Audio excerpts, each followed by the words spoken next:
Hello you guys, this is Team-MGTOW here, and in this video today we're going to be watching how white people should give their houses to black people. I know it sounds ridiculous, but it's true. But before we get into the video, my Patreon, PayPal, and Twitter down below. You guys want to check it out. Anything does help in the long run. But without further ado, let's get into the video. Well, in a piece for Leo Weekly, that's a paper in Louisville, Black Lives Matter organizer Chanel Helm offered some tips for defeating racism, and it reads like a mixture of Mao's Little Red Book and your third grade Christmas card list.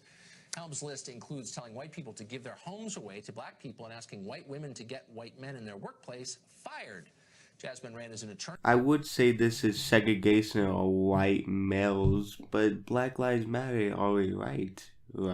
Being a Black Lives Matter supporter, and she joins us tonight. Jasmine, thanks a lot for coming on. Thanks for having me.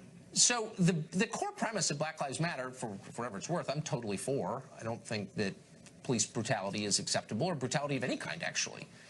But it seems to me the one thing we don't need at this hypercharged, divided moment in American history is public figures encouraging more division, encouraging us to think of ourselves as members of a group first instead of Americans first.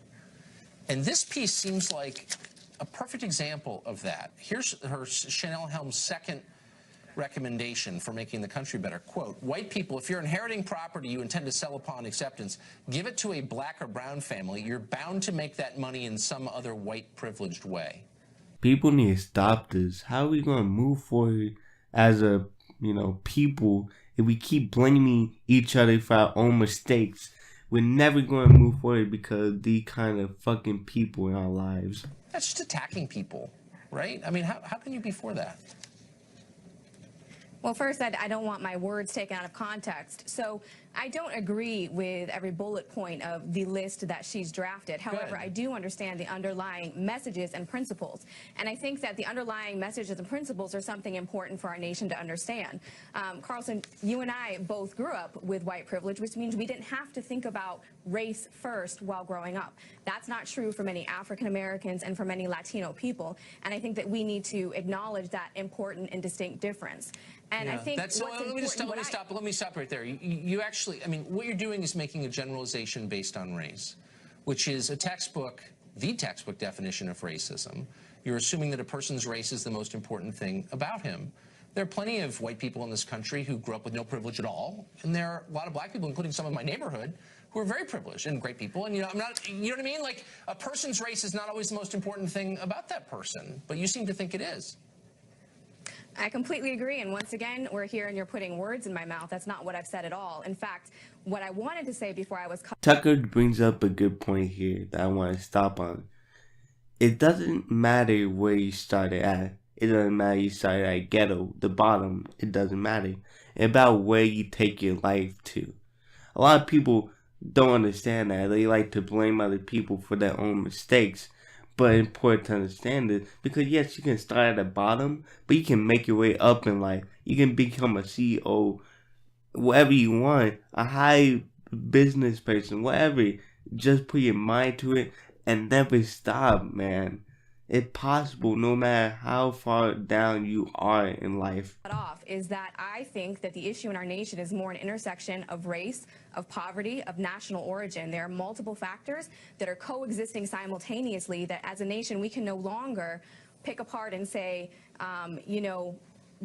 make generalizations based on black and white because poverty is such a big issue in our nation. And you're right, I'm a first-generation college student, so I can completely, appreciate what it's like to grow up, slightly above a poverty line and how hard you have to work to put yourself through school. But what she's saying is she's making an extremely important point that is undeniable, that still in our nation today, African Americans remain some of the most unprivileged groups. Native Americans are among the most unprivileged groups who do not have access to the education, to health care, to college, university, equal opportunities in the way that many white Americans do. And what she's calling upon white Americans to do is to call out racist. Slow down. Okay, hold on. She's first of all, she's addressing this to white people, okay? Which by its nature is divisive, and I would argue racist, as if all white people have something in common that's meaningful. They don't. at all. I mean, a recent arrival from New Zealand has nothing in common with my kids. You know what I mean? It's like the premise itself is false. This woman completely dumb. I'm not surprised by it at all. But it's just like, it doesn't matter what race you are. You can be black and successful and white and poor. It doesn't matter. It's about what you do with your life and how you make it. And she's basically saying, give your house or your possessions to someone of a certain color. Again, she's assuming that the person's color is the most important thing. Why would you want to be in the same world as someone like this? Why would you defend this? I don't understand.